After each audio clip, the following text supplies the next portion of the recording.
and welcome to day 6 of the Halloween Craft Countdown, where I'm sharing a brand new Halloween themed paper craft every day for 20 days.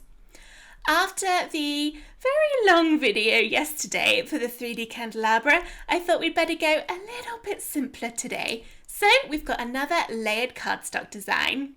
This is so cute. It's a pair of witch's legs sticking out of a bubbling cauldron full of potion and bubbles. This would look lovely shrunk down to go on a greetings card, make it big to go in a frame, or put it in a scrapbook page, or simply display as is on the shelf. Here's how to find the SVG and how to make the project. Let's get started. The files for this project are free for the next 24 hours. Here's how to download them. Register a free ticket for the Halloween Craft Countdown at craftwithsarah.com/HCC25. After registering, you'll get an email which contains a link to the schedule page for the countdown. Visit the schedule page to find and download today's files. Each download is only available for free for 24 hours after it goes live. If you've missed some, check out the Instant Access bundle at craftwithsarah.com/HCC25 bundle, which gives immediate and ongoing access to all of the files from the Halloween Craft Countdown, plus loads of extra bonus designs. Or purchase just this design at craftwithsarah.com/products. To find the designs from this countdown, click into the Occasions filter and choose Halloween. The designs will appear here each day once they become available to buy. The download comes in a zip folder. You need to unzip this before uploading the SVG files into Cricut Design Space. Once you've downloaded and unzipped the folder, it's time to get the SVG file into Cricut Design Space. Open up Design Space and start a new project, then go to Upload over on the left, and then Upload Image. You can then either click Browse to find the file on your computer, or drag and drop it in. Make sure you choose the unzipped version of your download folder, and within there, look for the 01 Cricut version folder. If you're using a Silhouette or a scan and cut machine, head to craftwithsarah.com/help, choose your type of machine, and then there's separate tutorials in there that show which files to use. But for Cricut, nice and easy, 01 Cricut version, and within there is a file that starts SVG-01 in the file name. Click and drag that in, and it looks like this. Press continue, and then on this screen you don't need to change anything, just press upload. The file will then be inserted onto your project. You can close out of this window by clicking the arrow halfway down the page. The design loads in at 6.5 inches tall, which is a nice size to cut out, but you can resize it larger or smaller if you wish. To resize, make sure the padlock icon above the width and the height box is closed. If yours is open, click it to close it. Then you can type either the width or the height, press enter on your keyboard, and the other measurement changes in proportion. If you wish to make changes to this file, such as changing the colours, removing any of the layers, or adding templates to turn it into a shadow box frame or a greetings card, head to craftwithsarah.com/help for a full list of extra video tutorials on how to customise layered designs in either Cricut Design Space, Silhouette Studio, or Canvas Workspace for scan and cut machines. But I'm going to cut mine exactly as it looks right now, so let's go ahead and press Make on the top right of the screen.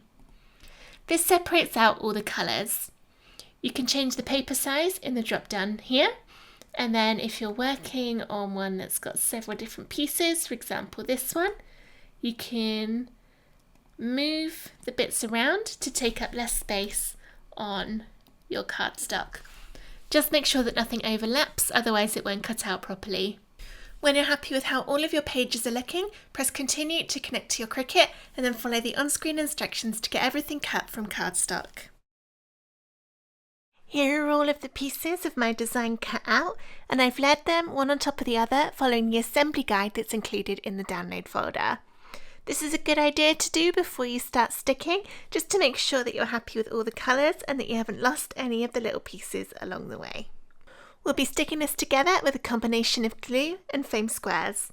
The glue I'm using is Barely Art Glue, but I also like Kalal. The reason I like these two glues is they don't bend or wrinkle the cardstock like some glues can do. To add some depth and dimension, use foam squares. Mine are from Dot & Dab, but any will do.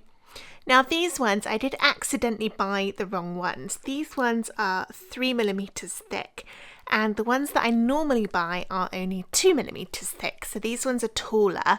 And I've tried it on a couple of projects, and it does give you a lot more depth between it, but actually I think I do prefer the look of my normal 2mm ones. However, I bulk bought this. I've got 10 packs of the 3mm ones, and I left it too late to send them back because I didn't realise until I started opening them.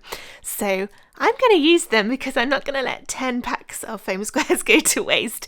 So if you notice when I'm doing this design, and also any of the others later on in the countdown, and it looks a little bit more layered or taller than usual, it's because I've got the wrong foam squares. As with all my layered designs, we'll start at the bottom and then work upwards. So I need to move these pieces away to get to the bottom. For my cauldron, I've used a sort of shiny, it's not quite silver, not quite grey, something in between, to give it a little bit of spooky sparkle on the front, which works nicely. And then move those away. Then we're left with the black piece for the bottom, and you'll have this green oval. Turn the black bit upside down, and then the oval's going to cover this little hole in the middle to look like potion through the back of the design. Add a little bit of glue around that gap, kind of roughly sort of trying to match the shape of the oval. It doesn't matter if you don't go quite as long, although I think I'll go a little bit more. Stick that over the hole. Now have a careful look and make sure none of your glue's gone outside of where the oval has stuck. Otherwise, you'll need to wait for it to dry properly before you turn it back over, because you don't want to accidentally stick this to your desk. But mine, there's no glue showing, it's all covered over, so I can go straight on to the next step. The next step is this orange piece, which will be done with foam squares. Turn it upside down and add my super tall foam squares.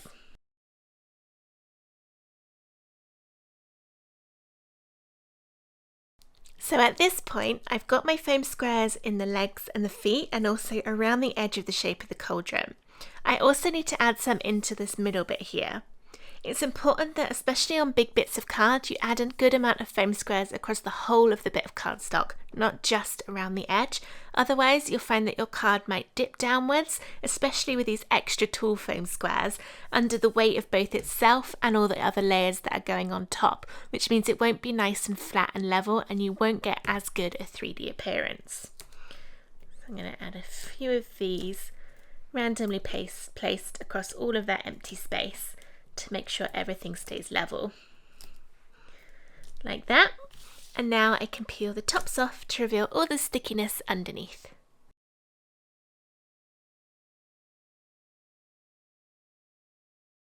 Now all the foam squares are sticky, bring the base back in. I'm going to carefully line this up and then drop it down really gently. The reason for dropping down gently is that if I'm not quite happy with the positioning, I can pick it up and move it because nothing's actually stuck yet. But that looks pretty good. Push down to stick. I turn it round. That's the depth of those foam squares. It's a little bit hard to see, but it's definitely popping out a little bit further than my regular foam squares. Next up is the purple layer to make up the stripes on her tights, and this one will be glued.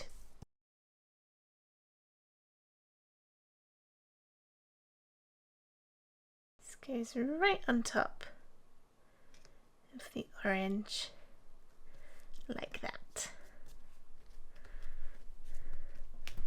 Next up is the green for the bubbles at the front of the cauldron, and this is a foam square layer. Alternatively, you could do the feet next and do the cauldron last.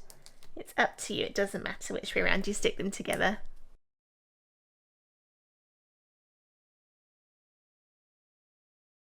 Line it up along the bottom, and once again gently drop down, and if you're happy, push down to stick.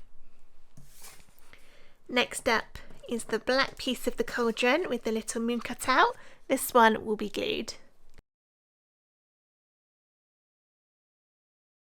Then next is the detail layer, again glued on.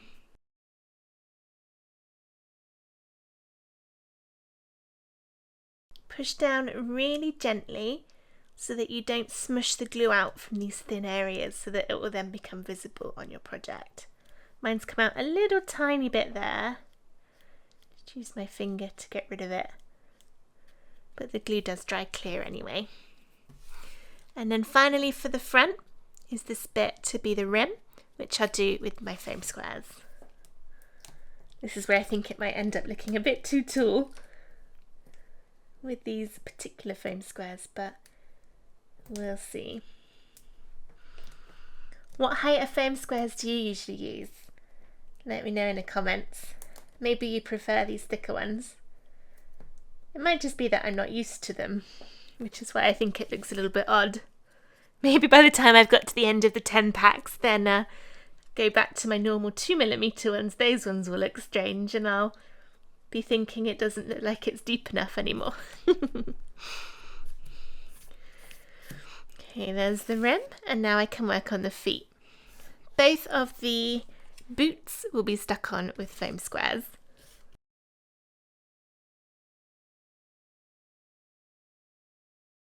Didn't line that up very well. Let's try again. That's better.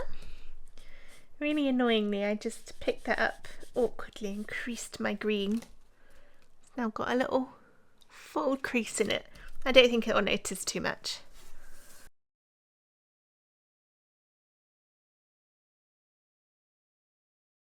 Then we've got the buckles, starting with the black pieces, and these, I'm going to glue them. You could use foam squares.